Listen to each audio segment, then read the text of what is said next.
नमस्कार, आप देख रहे हैं अनकट मेरे साथ। और अनकट में आज जो हमारे खास मेहमान हैं वो हैं हरियाणा सरकार में कैबिनेट मंत्री जेपी दलाल। आपका स्वागत है। धन्यवाद। चुनावी मौसम है तो जाहिर तौर पर चुनाव की बात से ही मैं शुरुआत करूंगी। अनकट में बात करेंगे बिना किसी लाग लपेट के, बिना किसी अनकट के। सबसे पहले तो यही जानना चाहती हूँ कि बीजेपी के सामने इस वक्त आप चैलेंजेस क्या देख रहे हैं? बीजेपी के सामने अवसर है हरियाणा में एक नई परिपाटी डालने का कि तीसरी बार सरकार बना के दिखाएं। इसको अगर आप चैलेंज मानते हैं तो माने, ये सही है कि हम तीसरी बार सरकार हरियाणा में बनाने जा रहे हैं। और हरियाणा में इससे पहले लगातार तीसरी बार सरकार एक पार्टी ने नहीं बनाई। आप बड़े सर्टन हैं, लेकिन हाल ही में आपका बयान आया था जिसमें कई तरह के सवाल खड़े। आपने कहा कि अगर हरियाणा में कांग्रेस की सरकार बन गई तो 6 महीने में हमारे जो केंद्र के लोग हैं वो उसे गिरा देंगे। वो केंद्र के लोग हमारे की बात नहीं की थी, कांग्रेस के केंद्र के लोग की बात की थी। कांग्रेस में जिस तरह से ग्रुपिज्म है, कांग्रेस कोई एक पार्टी नहीं है, अलग अलग धड़ों में बटे हुए ग्रुप है। कहीं शैलजा जी हैं, कहीं सुरजेवाला जी हैं, कहीं किरण जी वहाँ से चली गई। तो कांग्रेस को गिराने के लिए कांग्रेस काफ़ी है। और कांग्रेस हमेशा ही ऐसे काम करती है कि उसके लोग कुछ भाग जाए। कांग्रेस के मध्य प्रदेश के इसके अंदर थे, वहाँ भाग के गए। छत्तीसगढ़ में उनके लोग भाग के गए। अब ये उत्तराखंड में, हिमाचल में आप ये देखिए कि कांग्रेस सरकारें तोड़ने का काम किया है वो कांग्रेस ने किया है 10 साल के अंदर। कहाँ सरकारें तोड़ी? उनके तो अपने ही लोग उनको तोड़ते नहीं नहीं नहीं रहते नहीं हैं। नहीं नहीं उनके अपने लोग उनको तोड़ते रहते नहीं, हैं। कांग्रेस ने हमेशा ही जो धारा थी उसका गलत इस्तेमाल किया, चुनी हुई सरकारों को गिराया, निरस्त किया। और एक बार नहीं, कई बार किया है। 10 साल में भारतीय जनता पार्टी ने एक भी सरकार को नहीं गिराया। कांग्रेस के लोग, कांग्रेस अपने आप लोगों को, ऑपरेशन लोटस की बात होती रहती है, ये तो ये नहीं नहीं नहीं नहीं उसके बारे में अगर वो अपने लोगों को ना संभाल पाए, उसका कुछ नाम दे, तो ये हमारी जिम्मेदारी थोड़ी है। उनके विधायक, उनके मंत्रियों को संभालना हमारा काम थोड़ा है। उनके जो ग्रुपों में बांट के चलते हैं, बगैर संगठन के पार्टी बनाते हैं, अलग अलग धड़ों में रहते हैं, तो वो किसी न किसी वक्त तो भागते ही होते हैं। इसलिए मैंने कहा था, उसके लिए बीजेपी दरवाजा खोल के बैठ जाती है कि आ जाइए, हम आपको अपनाने नहीं, के लिए तैयार हैं। हमारा काम ये नहीं है कि हम कांग्रेस की सरकार को बचाएं, कांग्रेस की सरकार को चलाएं। क्योंकि जब लोग महसूस करते हैं कि हमने गलत डिसीजन लिया है, लोगों से ये महसूस होता है कि ये कांग्रेस की सरकार को नहीं चुनना चाहिए था, लोगों के प्रेशर में ही विधायक भागते हैं।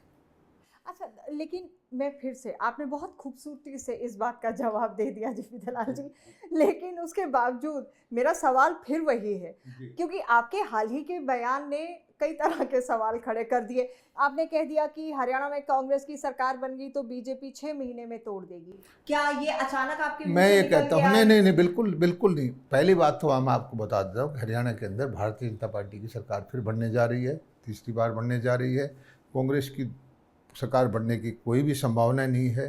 और मैं अपने कार्यकर्ताओं के अंदर बात कर रहा था कि 1000 में से 1 पॉइंट अगर बन भी जाए तो कांग्रेस के लोग जो है इसको तोड़ देंगे।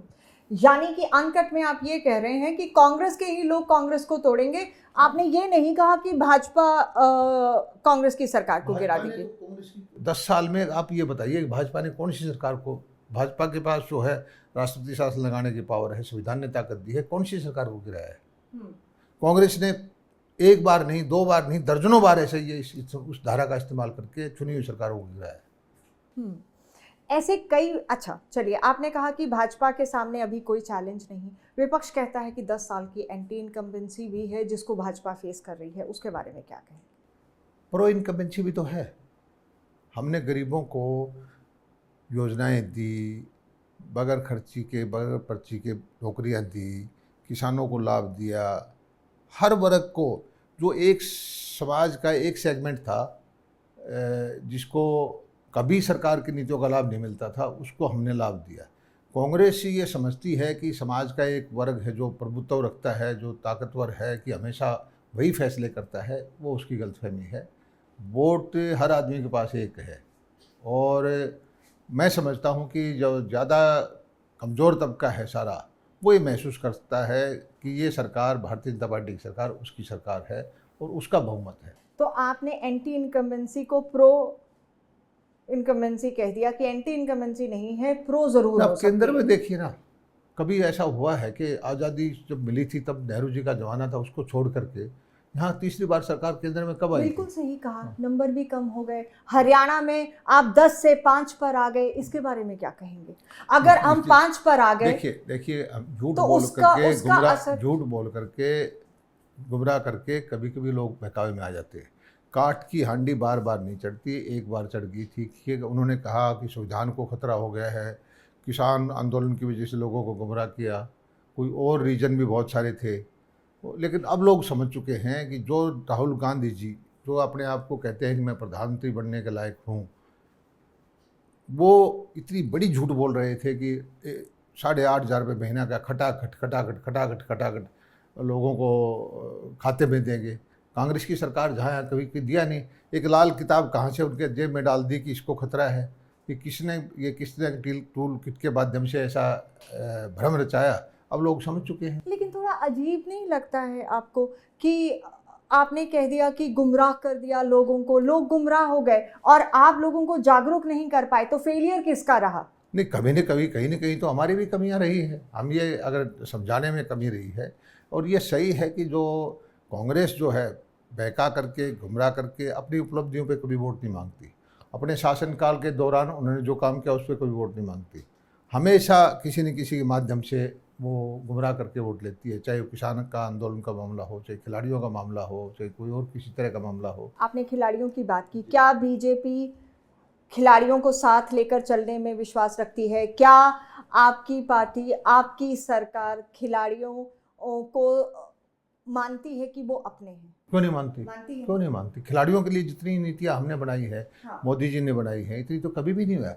देश के प्रधानमंत्री जब खेल एक मेडल लेके आता है, कोई खिलाड़ी उससे बात करते हैं, उसको प्रोत्साहन देते हैं, उसको मोटिवेट करते हैं। ऐसा पहले कहाँ होता था? तो फिर अभी आपने ये कह दिया कि खिलाड़ियों पर राजनीति कर रहे हैं। तो मैं एक चीज़ कहता हूँ कि हुड्डा साहब जो कांग्रेस के नेता है, हमारी बेटी विनेश फोगाट किसी वजह से जो टेक्निकल कारण से मेडल से वंचित रह गई।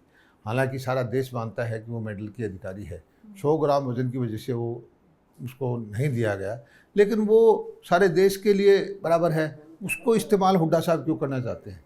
कभी तो कहते हैं कि इसको राज्यसभा में भेजेंगे, कभी कुछ कहते हैं, जबकि उनको मालूम है कि इसकी उम्र नहीं है राज्यसभा की। तब मैंने कहा था कि हुड्डा साहब अगर आप इसको सही मायने में वो सम्मानित करना चाहते हैं तो इसको कलोई से चुनाव लड़ाइए। तो अच्छा, और हम भी इसका समर्थन करेंगे। इसी पे मेरा सवाल है, जब भाजपा इतना कुछ उनके लिए कर रही है और खिलाड़ियों के लिए कर रही है, आप कह रहे हैं कि हमारी बेटी है, भिवानी भाजपा ने तो मेरी बात सुनी। फिर आप ही पहल क्यों नहीं करते? हमने आप ही कहते हैं समर्थन करने की बजाय। नहीं, हमने उसकी से क्यों लड़ना है? भाजपा ही नहीं, मैं कहता हूँ कि उसको सेफ सीट दे। हमने तो बड़ी उसकी बहन है बबीता फोगाट को हमने पिछली बार चुनाव लड़वाया। उसकी बहन को हमने योगेश्वर दत्त जो खिलाड़ी जी मेडल लेके आए थे उसको चुनाव 2 बार लड़वाया। लेकिन ये क्या है कि हुड्डा साहब ने उनका समर्थन नहीं किया। हम तो ये कहते हैं कि आप उसको चुनाव लड़ाइए, हम उसका समर्थन करेंगे। चलिए, वो तो राजनीति कर रहे हैं, तो फिर बड़ा दिल रख के भाजपा ही एक सेफ सीट नहीं, हमारे साथ नहीं, हम तो खिलाड़ियों के लिए देते आए हैं। हमने बबीता को दी, योगेश्वर दत्त को दी, और भी खिलाड़ियों के जो हमारे जो है बहुत सारे पैनल में नाम है खिलाड़ियों के, और विनेश कहेगी तो हम उसका विचार करेंगे। अप्रोच नहीं किया गया है ना, हमारे साथ तो अप्रोच क्या नहीं है। उसको इस्तेमाल हुड्डा साहब करना चाहते हैं, देना कुछ है नहीं, सिर्फ अपने राजनीतिक लाभ उठाना चाहते हैं। किसानों की बात कर लेते हैं आप, क्योंकि कृषि मंत्रालय भी आपके पास पहले रहा और कई बयान तब भी कुछ ऐसे आ गए थे जिसको लेकर सवाल खड़े हुए। आज कंगना रनौत का एक बयान आ गया जिसको लेकर फिर से किसान संगठन सवाल खड़े कर रहे हैं, क्या कहना है? देखिए, किसान से बढ़िया मैं तो किसान परिवार से हूँ, खेती करता रहा हूँ, मेरे पूर्वज खेती करते रहे। किसान से पवित्र पेशा कोई नहीं है और मैं किसानों के साथ हूँ। दूसरी बात यह है कि किसान के बेटे ही हैं। हरियाणा की तो हर सेना के अंदर किसान के बच्चे हैं जो सेना के अंदर है। किसान की या उसके बच्चों के उसकी जो किसी ऊपर प्रश्न चिन्ह लगाने का कोई औचित्य नहीं है। किसान से बड़ा देशभक्त कोई नहीं है, किसान के बच्चों से बड़ा हिंदुस्तान के प्रति वफादार कोई नहीं है। इस बात का मैं समर्थन नहीं करता। आप कंगना रनौत की बात का समर्थन नहीं करते, तो आपने भी एक बयान तब दे दिया था जब किसान आंदोलन चल रहा था। क्या बयान दिया था? आपका भी बयान कुछ इस तरह का हुआ था कि मैंने ये कहा था कि बहुत मैंने ये कहा था वो किसान बैठे मैंने हैं, नहीं वो मैं- किसान मैंने नेता बने बैठे मैंने हैं। मैंने मेरे क्षेत्र के अंदर 3-4 आदमी जिनको मैं व्यक्तिगत तौर पर जानता हूँ, जिनको किसानों से कुछ लेना देना नहीं है, जिनका रोजी रोटी चंदे से चलती है, मैंने उनके बारे में कहा था और उनके बारे में मेरे क्षेत्र के लोग अच्छी तरह जानते हैं। किसानों के बारे में ना मैं कभी कहता, किसानों की मैं पूरी इज्जत करता हूँ और किसान वर्ग से मैं हूँ। लोहारू से आप हैं, जी। विधायक हैं, वहाँ से दोबारा से फिर से एक बार आप जनता के बीच में जाएंगे, क्या कहेंगे? मैं लोहारू से आया हूँ। कल हाँ। मेरी बड़ी ज़बरदस्त रैली हुई है, मुख्यमंत्री जी आए थे और लोहारू की जनता का मुझे आशीर्वाद मिल रहा है, क्योंकि वो बिल्कुल राजस्थान का आखिरी छोर का किनारा है। हुड्डा साहब के शासन के दौरान 10 साल के अंदर हमारा जो नहरें थी सूखी पड़ी रहती थी, बिजली हमारे यहाँ आती नहीं थी, हमारे यहाँ हर साल जो है पानी 450 फुट तक नीचे चला गया, बहुत सारे बोर सूख गए, कभी भी हमारे क्षेत्र की तरफ ध्यान नहीं दिया। आज हुड्डा साहब चुनाव के वक्त में वोट मांगने आएंगे। मुझे एक चीज़ बताइए, कांग्रेस का कोई भी बड़ा नेता हुड्डा साहब या उनका बेटा या और कोई बड़ा नेता सुरजेवाला जी या शैलजा जी 10 साल के अंदर लोहारू के अंदर नहीं आए हैं। आज वो वोट लेने कैसे आ सकते हैं? हरियाणा के अंदर वो लोहारू को मानते ही नहीं है। तो मैं यही परचम चिन्ह लगाया है कि जब हमारा हक है उसको वो छीन लेते हैं। किसानों को 2-2 रुपये के चेक देते थे, बिजली का बुरा हाल होता था, पानी हमारे यहाँ आता नहीं था, नहरी पानी बिल्कुल पीने का पानी के 70 साल की आज़ादी के बाद भी खारा पानी लोग पीते थे। हमें तो ऐसा मान रखा था जैसे हम हरियाणा में नहीं। लेकिन वो तो 10 साल जब वो सत्ता में थे, अब तो 10 साल से आप सत्ता में हैं। तो अब हमने दिया, अब जाके पता करिए। हर किसान बोलेगा, चाहे वोट दे या ना दे, हर लोग ये बोलेंगे, किसी से पूछिए कि जेपी दलाल ने भारतीय जनता पार्टी के शासनकाल में काम करवाया है। बड़ी इम्पोर्टेंट उपलब्धियां अपनी इन 10 सालों में आप क्या देखते हैं? सबसे बड़ी उपलब्धि तो यह है कि नहरों का पानी देना। बिजली के 10-12 पावर हाउस हमने बनाए, 24 घंटे हम बिजली देते हैं। बड़े बड़े प्रोजेक्ट हम लेके आए। चौधरी बंशीलाल ने जो नहरें बनाई थी, उन सारी नहरों को दोबारा बनवाया हमने। वो अस्त व्यस्त हो गई थी, टूटी पड़ी थी, पानी आता ही नहीं था, उनके अंदर मिट्टी भरी हुई थी, दोबारा उनको पक्का करवाया। सैकड़ों करोड़ रुपए उसमें लग गए। बड़े बड़े प्रोजेक्ट हम लेके आए। जो महाराणा प्रताप बागवानी विश्वविद्यालय करनाल है, उसका प्रोजेक्ट बागवानी के लिए हम लेके आए। इंडो इजराइल विधि से जो बागवानी की खेती होती है, उसका गिगनाव के अंदर प्रोजेक्ट लेके आए। चौधरी चरण सिंह कृषि विश्वविद्यालय का सेंटर है, उसका हम गोकुलपुरा के अंदर लेके आए। और मछली पालन का केंद्र 100 करोड़ रुपए की लागत से, उसका गरवा गांव के अंदर लेके आए। जो इसका हैंडलूम का प्रोजेक्ट है 100 करोड़ रुपए का, वो झुप्पा गांव के अंदर लेके आए। मंडियां हमने बनाई, ओवर ब्रिज हमने बनाए, 7 अंडर ब्रिज हमने बनाए, सैकड़ों सड़कें बनाई। आप जाके पता तो करिए। इतने काम होने के बावजूद आपको लगता है कि सिर्फ कांग्रेस के बहकावे की वजह से 10 में से 5 सीटें रह गई लोकसभा? हो जाता है, कई बार हो जाता है। तो फिर 90 विधानसभा हलकों पे तो चुनाव बड़ा चैलेंजिंग नहीं होगा? नहीं होगा। वो जो किया था बहकावे में थे लोग, उसको सोच चुके हैं और लोगों ने महसूस किया है कि ये जो किया है ये अच्छा नहीं किया। आपके सामने है, इनमें से 3 सीटें तो हमारी 20-30 हज़ार से पीछे रही है। कोई ज़्यादा क्या मार्जिन। मुद्दे हैं इस बार आपको लग रहा है विधानसभा? मुद्दा तो एक चीज़ बताता हूँ, मुद्दा तो विकास है। मुद्दा जो है गरीब कल्याण की योजनाएं हैं। मुद्दा यह है बगैर भेदभाव के नौकरियां हैं। मुद्दा यह है कि कैसे कमज़ोर तबके को शासन का लाभ मिले। आप ये देखिए कि एक वर्ग ऐसा पैदा हो गया है जो डेमोक्रेसी में, जो लोकतंत्र के गरीबों के हक को छीन लेता था। आप जाके गरीब के घर में पता करिए, गरीब के मेरिट जो वजीफ़ा लेते थे उन बच्चों को नौकरी नहीं मिलती थी। नेता के रिश्तेदार, नेता या पैसे के दम वाले, 3rd डिवीज़न वाले कांग्रेस के शासनकाल के नौकरियां छीन ले जाते थे। जिस ढंग से हमने नौकरियां दी है, ये कुछ छोटा काम नहीं किया। मनोहर लाल जी ने, मैं कहता हूं कि इतना ज़बरदस्त विल पावर दिखाई है कि जिसकी हक बनता है उसको नौकरी दी। और मैं तो कहता हूं कि जो गरीबों के लिए जो 70% नौकरियां हमारे शासनकाल में गरीब लोगों को मिली हैं, और वो हमारा जो है अवश्य आशीर्वाद देगा। आपने इतने सारे काम गिना दिए, आपने कहा कि मनोहर लाल जी ने इतने अच्छे काम किए, फिर चुनाव से पहले उनको बदलने की जरूरत क्यों आन पड़ी? बदल के उनको कोई छोटा बनाया है क्या? ना, बात छोटे बड़ी बड़े की जिम्मेदारी। है ही नहीं। मेरी बात सुनिए, भारतीय जनता पार्टी के अंदर यहाँ नहीं है। कौन से प्रदेश में हम नई नई पीढ़ी तैयार करते? आप मध्य प्रदेश में देखिए, आप राजस्थान में देखिए, आप हरियाणा में देखिए, हमारे यहाँ कोई खानदानी प्रक्रिया नहीं चलती। भारतीय जनता पार्टी के अच्छा अंदर काम कर रहा था, अच्छा उसी काम के नेतृत्व में तो अगर और अच्छा चुनाव लड़ा जाता हाँ, तो आपको नहीं लगता मैं ज़्यादा समझता हूँ कि वो बेनिफिट देश रहता? के अंदर उनको और अच्छा काम करेंगे। सबसे महत्वपूर्ण विभाग हैं, बिजली का है या हाउसिंग का है, उनको दिया है मोदी जी का, उनके ऊपर पूरा विश्वास है और वो अच्छा काम करके दिखाएंगे।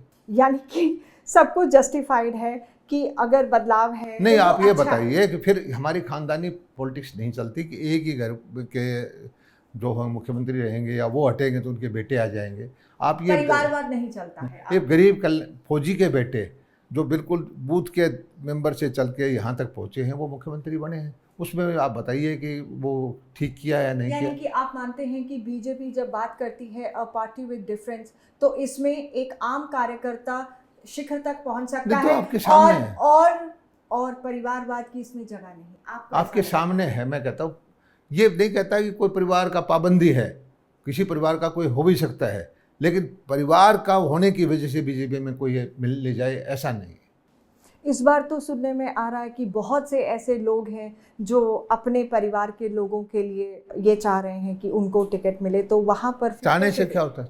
चाहने की चाहत रखने कोई बुराई नहीं है, सभी चाहते हैं उसमें नहीं, रखें। इसको लेकर काफी लेकिन ज़्यादा लेकिन खींचतान मैं भी इस है। शक में नहीं हूँ कि किसी एक परिवार का, एक नेता का सही मायने में लोगों की सेवा में करके अपने जगह बनाता है, तो उसको इस वजह से रोक दिया जाए कि उसके परिवार के लोग पहले राजनीति में थे, ये तो गलत है। लेकिन ये भी गलत है कि उसके अंदर प्रतिभा नहीं है, जैसे कि देश के अंदर हो रहा है कि एक बड़े परिवार के लोग जो है एक शासन पे, उन पर सारी पार्टी पे कंट्रोल किया हुआ है और वो चाहते हैं कि इस देश का प्रधानमंत्री बनने का हक हमें भी। ये भी गलत है। तो फिर सही क्या है? सही यही है। सही क्या है? सही यही जो है। हमारे लिए सही है वो सही है, जो दूसरों के लिए सही सही हो वो हमारे लिए सही गलत ये है। ऐसा नहीं है कि सबके लिए खुला ग्राउंड है। और मोदी जी ने तो लाल किले से कहा है कि मैं 1 लाख ऐसे बच्चे तैयार करूंगा जो अपनी प्रतिभा के दम पर आने वाली पीढ़ी में देश को आगे बढ़ाने का काम करें, राजनीति क्षेत्र के अंदर आए। खुले मन से कहा है उन्होंने। और लेकिन इसका क्यों भारतीय जनता पार्टी दे रही है? मुझे बताइए भारतीय जनता पार्टी के अंदर हमारे मुख्यमंत्री हैं, वो साधारण घर से आए हैं, बिल्कुल जैसे आम हरियाणवी है उसके घर से आए हैं। मेरी कोई राजनीतिक कोई लीगेसी थोड़ी की है। भारतीय जनता पार्टी के जितने मंत्री एमएलए हैं उनकी कितने राजनीतिक लीगेसी के आदमी। लेकिन इसका मैं ये नहीं कहता कि बाकी उनके लिए रास्ते बंद कर दिए जाए। रास्ते बंद ठीक है, 100 में से 10-5 जो अगर है उसमें से अगर वो सही अपने प्रतिभा के दम पर, अपने दम पर आते हैं तो आए। इसमें से 2 सवाल हैं। एक तो बीजेपी बाहरी लोगों पर ज्यादा दाव खेल रही है। नहीं, कोई विदेशी तो कोई नहीं लिया। नहीं, विदेशी नहीं, बाहरी, पार्टी से बाहरी, जो अपने कार्यकर्ताओं को तरजीह नहीं है, उनको टिकट नहीं है, लेकिन बाहरी आए उनको जल्दी से एडजस्ट कर दिया गया। बीजेपी के अंदर भारतीय जनता पार्टी के कार्यकर्ता यहाँ मुख्यमंत्री हैं, मध्य प्रदेश में भारतीय जनता पार्टी के मुख्यमंत्री है, राजस्थान में भारतीय जनता पार्टी के मुख्यमंत्री है। लेकिन ये नहीं है कि जो कितना अच्छा लगता है। लेकिन अभी किरण चौधरी आई तो सीधा राज्यसभा चली गई। उनकी बेटी को तो शाम से टिकट की बात हो रही है। पहले राव वो अच्छा किया, वो अच्छा इसलिए किया है कि एक बड़े लीडर चौधरी बंशीलाल, जिनकी सारे देश को, सारे प्रदेश में उसको मानते हैं, हरियाणा का निर्माता मानते हैं, जिन्होंने हरियाणा की डेवलपमेंट की है और कांग्रेस के अंदर उनको जलील किया जाता था, चौधरी बंशीलाल के नाम को ख़त्म करने की कोशिश करते थे, तो उनको ऐसे मान सम्मान दे करके अच्छा काम किया है। उनके हमारे चौधरी बंशीलाल के, मैं भी उनका हो रहा हूँ, समर्थक रहा हूँ। ऐसे लोगों के अंदर खुशी है कि हमारी भारतीय जनता पार्टी के अंदर चौधरी बंशीलाल जी के जितने भी मानने वाले हैं सब आ जाए। आपको नहीं लगता कि जहां हमें फायदा दिखता है वहां सब सही है? दोहरे मापदंड कहीं ना कहीं दिखते हैं। दोहरे मापदंड कहाँ है? मैं आपको बता रहा हूँ कि जिस तरह से श्रुति चौधरी की टिकट काटेगी, जिस तरह से किरण को जलील किया गया, जिस तरह से कांग्रेस में अपमानित किया गया, जिस तरह से चौधरी बंशीलाल के नाम को ख़त्म करने की कोशिश की गई, भारतीय जनता पार्टी ने तो अच्छा ही काम किया है। मोदी जी जब आए, अपमान का क्या, उनके दिल के जख्मों का क्या दलाल साहब, जो आपके कार्यकर्ता सालों से निष्ठावान कार्यकर्ता हमारे कार्तिक कर रहे हैं और फिर ये कहते हैं कि हमें तरजीह नहीं दी जाती, बाहर से आए लोगों भारतीय को जनता ज्यादा इंपॉर्टेंस पार्टी जो दी है जाती। ऐसा नहीं है कि उनको सम्मान नहीं देती। हमारे कार्यकर्ताओं को आगे बढ़ाने का जो मौका भारतीय जनता पार्टी में मिलता है, इतना और कौन सी पार्टी में मिलता है। भारतीय जनता पार्टी में कितने घराने हैं, बाकी तो कांग्रेस के अंदर तो घरानों की पार्टी है, संगठन है ही नहीं, जिलाध्यक्ष है नहीं। अब जो 10 टिकटें एक ग्रुप बांटेगा, 20 टिकटें एक ग्रुप बांटेगा, 30 टिकटें ग्रुप बांटेगा, उनका क्या भलाई करेंगे प्रदेश की वो। सुनने में आ रहा है कि भाजपा में भी अभी वही चल रहा है कि हमारे बच्चों के लिए ये चाहिए, कुछ नहीं। और कुछ लोग, अच्छा, चौधरी रंजीत सिंह चौटाला जिनको हिसार से टिकट दे दी गई लोकसभा के लिए, अभी उनका बयान आया, उन्होंने भी दूरी बना के रखी हुई है। राव नरवीर जिनका पिछली बार टिकट कटा, वो भी कह रहे हैं कि अब मैं मेरी दूरी है जब तक टिकट उसके बाद के बयान में सुनिए, रणजीत सिंह चौटाला जी कहा कि मैं भारतीय जनता पार्टी में रह करके भारतीय जनता पार्टी से टिकट की उम्मीद करता हूँ। आज मैंने देखा राव नरवीर सिंह का बयान आया, वो भी कहते हैं कि मुझे भारतीय जनता पार्टी पसंद है, मुझे भारतीय जनता पार्टी में काम करता हूँ, मेहनत कर रहा हूँ। ये जो खींचातान चल रही है, क्या ये एक चैलेंज है इस वक्त भाजपा के लिए? कोई भारतीय जनता पार्टी में कोई चैलेंज नहीं है। भारतीय जनता पार्टी एकजुट है और भारतीय जनता पार्टी देश के लिए राजनीति करती है। राष्ट्र प्रथम, पार्टी बाद में, वे स्वयं तीसरे नंबर पर।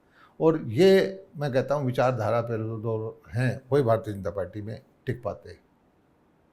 आपने एक बार ये नसीहत दी थी जब आप कृषि मंत्री थे, जाटों को आपने कहा था कि पार्टी आपके खिलाफ नहीं है, आप ही पार्टी के खिलाफ जाते।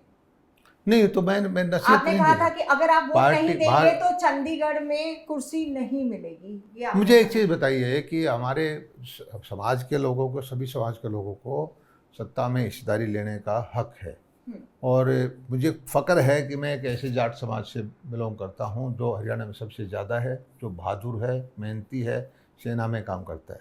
और मैं चाहता हूं कि मेरे समाज के लोग एक राष्ट्रवादी पार्टी के साथ जुड़ करके हमारे ज़्यादा से ज़्यादा विधायक बनाएं, और जो भी है हमारी पार्टी उसमें हिस्सेदारी उसको देने के लिए हमेशा तैयार रहती है। और उसका रिकॉर्ड भी बात है कि शुरू का जो चुनाव था 25-26 टिकट दी थी, 6 आदमी जीते थे, उनमें से बहुत महत्वपूर्ण मंत्री धनखड़ साहब को बनाया, अपने अभिमन्यु जी को बनाया, वराला जी को प्रधान बनाया। तो भारतीय जनता पार्टी ने हमेशा ये दिखाया इंटेंशन कि भी हम आपको ऊपर रखना चाहते हैं। भारतीय जनता पार्टी ने 2 गवर्नर बनाए, भारतीय जनता पार्टी ने हमारे उपराष्ट्रपति बनाया धनखड़ साहब को।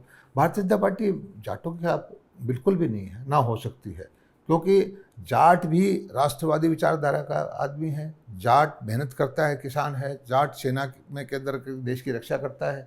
और ये ज़रूर है कि हमारे जो कई बार जैसे किसान आंदोलन के दौरान हमारे थोड़े बहुत मतभेद हुए थे और हमने उसको आपस में बैठ करके सुलझाने का काम किया है। आपसी जो मतभेद हुए वो क्या सुलझे हैं? पार्टी के अंदरूनी बड़े नेताओं में भी मतभेद, मनभेद रहे हैं, क्या वो सुलझे हैं? क्या उनका कहीं नुकसान होगा? हमारे पार्टी में कोई मतभेद नहीं है। हमारे ये अलग बात है कि कोई अपना 10 आदमी बैठे हैं तो पार्टी के अंदर एक कोई बात करेगा, दूसरा कोई बात करेगा, तीसरा कोई बात करेगा, लेकिन जब एक फैसला हो जाता है तो सब उसको मानते हैं। अनिल विज की नाराजगी देखने को कोई नाराजगी नहीं है। अनिल विज पार्टी के लिए काम कर रहे हैं, आप हर रोज़ बयान दे रहे हैं, मेहनत कर रहे हैं, पार्टी के हित में सोचते हैं, पार्टी के हित में काम करते हैं। चलिए बेहतर, आपके कार्यकाल में बतौर जेपी दलाल आप अपने किस काम से सबसे ज़्यादा संतुष्ट हैं? नहरों में पानी देना, किसानों को बीमा मुआवजा दिलवाना। किस बात का आपको मलाल है कि अपने इस कार्यकाल में मैं ये नहीं कर पाया, मुझे ये अगर और मौका मिलेगा तो मैं ये करूँगा? वहाँ पर हमारा जो क्षेत्र है दक्षिण हरियाणा का आखिरी है, वहाँ रोज़गार के साधन उपलब्ध करवाना। मेरी एक इच्छा है कि हाँ, एयरपोर्ट से लेकर के एक ग्रीनफील्ड प्रोजेक्ट सड़क निकल जाए। अभी हमें वहाँ लोहारू जाने में 2.5 घंटे, पौने 3 घंटे जल्दी जाते हैं। अगर सीधी सड़क निकल जाए, 1.25 घंटे में वहाँ पहुँच जाए, इंडस्ट्रियल एरिया वहाँ बने, बड़े बड़े उद्योग लगे, लोगों को रोज़गार मिले, हमारा एरिया भी डेवलप हो जाए। अपने इस कार्यकाल के दौरान जेपी दलाल को किस बात का सबसे ज़्यादा दुख है? सबसे ज़्यादा दुख यह है कि मेरा छोटा सा कार्यकाल था, इसके अंदर कोरोना भी आया, 3 बार मुझे कोरोना हुआ और 1-1.5 साल किसान आंदोलन रहा। मैं जितना काम करना चाहता था उतना कर नहीं पाया, मेरी सामर्थ्य ज़्यादा काम करने की थी। अच्छा, तो जेपी दलाल को सबसे ज़्यादा खुशी किस बात की? खुशी इस बात की है कि मैंने वो इलाका चुना है जहाँ चौधरी बंशीलाल जी कभी कहते थे कि मैं इस इलाके के अंदर बालू रेत के टीलों के अंदर धान और की खेती कराना चाहता हूँ। जब मुझे मेरे बड़वा गांव के अंदर, रूपाना गांव के अंदर धान की खेती अब शुरू हो गई है तो मुझे चौधरी बंशीलाल जी याद आते हैं। आज उनका जयंती भी है, उनको नमन करते हुए कहता हूँ मुझे सबसे बड़ी खुशी इस बात की है कि जो काम कहते थे उनके कार्यकाल में नहीं कर पाए, उसको शुरुआत मैंने की। इस पूरे कार्यकाल के दौरान ऐसे वो कोई क्षण होंगे जब आप बहुत ज़्यादा भावुक हुए, बेबस महसूस हुए, बेबस महसूस आपने किया कि मैं कुछ कर नहीं पा रहा हूँ इस सिचुएशन में, भले ही वो कोई भी सिचुएशन रही हो, जब आंख गीली हुई, मन भर गया, ऐसा कोई क्षण? बहुत बार हुआ। किसान आंदोलन के दौरान एक किसान का बेटा, खेती करने वाला कृषि मंत्री हो, 24 घंटे किसान के बारे में सोचता हो, और तब हमारे भाई जो है आमने सामने हम हुए, तो इस बात का मुझे बड़ा दुख हुआ और मैंने बहुत समझाने की कोशिश की, लेकिन वो अपनी बात पर डिग रहे, मैं अपनी बात पर डिग गया। आपकी आंखें थोड़ी नम हो गई, पीड़ा आज भी है? ये मुझे कष्ट है कि मैं उस वक़्त जो है मुझे और मौका मिलता है, मेरे भाइयों का साथ मिलता तो मैं और बेहतर कर पाता। कुछ जख्म छोड़ गया है ये हादसा आपके दिल पे? नहीं, वो भाई हैं, हमारे बुजुर्ग हैं, उसी परिवार से हूँ, वहीं से निकला हुआ हूँ, उनके लिए काम कर रहा है। मैंने व्यक्तिगत लाभ के लिए कोई काम नहीं किया और मेरी कमी है कि मैं उनको पूरा समझाने में कामयाब उस वक्त नहीं रहा। लेकिन अब मुझे एक खुशी भी है कि आज मैं अपने भाइयों में जहाँ भी जाते हैं तो एक चीज़ बोलते हैं कि ये लड़का हमारा है, इसने अच्छा काम किया है, अपने ठीक रास्ते पर चल रहा है। राजनीति में कई बार ऐसे क्षण, कई बार ऐसे पल, कई बार ऐसा वक्त आ जाता है कि आदमी को फैसला करना पड़ता है, या इधर या उधर। आपके इस राजनीतिक सफ़र में वो पल आया? मैं राजनीतिक नहीं हूँ, मैं ईमानदारी से कहता हूँ कि मैं सेवा भाव से आया था और ये मेरा ना, मेरे पूर्वज राजनीति में थे, मैं तो एक सैनिक परिवार से आया हूँ। खेती बाड़ी करके कभी सोचा नहीं था कि मुझे इतनी बड़ी जिम्मेदारी मिलेगी, लेकिन मैं भारतीय जनता पार्टी का नेतृत्व का धन्यवाद करता हूँ कि मेरे ऊपर विश्वास जताया। पहली बार के एमएलए को आप इतना महत्वपूर्ण विभाग दिए, प्रमोशन ही मुझे करते गए और मुझे ये फ़ख्र है कि मैं भारतीय जनता पार्टी जैसी एक राष्ट्रवादी संगठन से जुड़ा हुआ। भावुक हो गए आप ये कहते नहीं, आप ये बताइए कि एक तरफ तो परिवारवादी पार्टियां हैं, एक तरफ हमारे जैसे आम घर के बच्चों को इस तरह से मौका देने का मौका, यही तो लोकतंत्र की ताकत है, यही तो बाबा साहब भीमराव अम्बेडकर जी ने संविधान दिया उसकी ताकत है। तो और उसी संविधान को तोड़ने का जो नाटक किया कांग्रेस ने, मैं कहता हूँ इससे घिनौना काम हो ही नहीं सकता। उस संविधान को बदनाम करने का काम किया है। इस कांग्रेस पार्टी ने कितनी बार सरकारें गिराई और कितना झूठ का प्रचार किया। कांग्रेस पार्टी जो टूल किट हायर करके, बाहर की ताकतों को हायर करके जिस तरह से लोगों को गुमराह करती है, इतने सत्ता के भूखे लोग हैं ये। इस देश को अगर इनको ताकत मिले तो देश को गिरवी भी रख सकते हैं। बीजेपी ऑपरेशन लोटस नहीं चलाती है? बीजेपी कहाँ लटा सकती? ओके, ठीक है। एक लाइन में अगर अपने कार्यकाल को सम अप करना चाहें तो कैसे करेंगे? देखिए, मुझे ये खुशी है कि सबसे ज़्यादा बीमा मुआवजा मिला, सबसे ज़्यादा फसलें हमने खरीदी, किसानों के खाते में सीधा पैसे देने का काम किया, बिजली के रेट हमने नहीं बढ़ाए, मंडियों की व्यवस्था हमने ठीक की। हरियाणा की सबसे बड़ी सब्जी मंडी, देश के अंदर सबसे बड़ी सब्जी मंडी है, उसका निर्माण चल रहा है। और जितने काम किए हमने किसान हित में किए, और उसका आने वाली पीढ़ी याद करेगी कि ये किसानों के साथ जुल्म होता था कि फसल किसान की खरीदे सरकार, उसका पैसा कोई तीसरा आदमी ले जाता था। हमने सीधा पैसे देने का काम किया, इस बात की मुझे खुशी है। अच्छा, एक पहले आप कृषि मंत्री रहे, अब आप फाइनेंस मिनिस्टर हैं। एक मुझे नहीं पता कि आप सुपरस्टिशियस हैं, अंधविश्वास में वो रखते हैं विश्वास या नहीं, लेकिन ये कहा जाता है, इस तरह की बातें सुनने में। मैं समझ गया आप ये कहोगे कि वित्त मंत्री जीतते नहीं है। जी, मैं आपको बताता हूँ, ये चुनाव वित्त मंत्री जेपी दलाल का नहीं है, लोहारू की जनता का है, लोहारू के किसान का है। मुझे अपनी जनता पर भरोसा है कि वो हारेगी नहीं, वो जीतेगी। चलिए, बेहद शुक्रिया हमारे साथ इस कार्यक्रम में बातचीत करने के लिए और अपनी भावनाओं को खुलकर व्यक्त करने के लिए। ये थे कैबिनेट मंत्री जेपी दलाल। फिर मुलाकात होगी एक नए मेहमान के साथ। नमस्कार।